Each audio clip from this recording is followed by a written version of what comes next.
অবিনাশী তু তদ্বিদ্ধি যেন সর্বমিদং তমম বিনাশম অব্যয়স্য অস্য ন কশ্চিৎ কর্তুমর্হতি।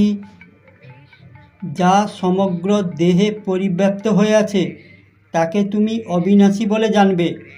সেই অব্যয় আত্মাকে কেউ বিনাশ করতে সক্ষম নয়। বিনাশরহিত তাকেই জানো যার মধ্যে সম্পূর্ণ জগৎ দৃশ্য পরিব্যাপ্ত।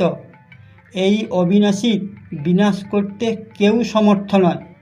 অর্থাৎ স্থায়ী কেবল ওই যার মধ্যে সম্পূর্ণ জগৎ পুরো দুনিয়া সমাহিত, যেটা সবথেকে বড় সত্য।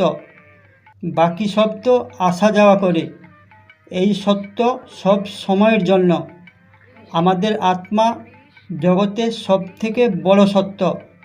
এই আত্মা আমাদের ভেতরে, আর যখন আত্মা বাইরে থাকে পুরো জগৎ যা কিছু আমরা দেখতে পাই সব কিছু এই আত্মাতেই সমাহিত থাকে।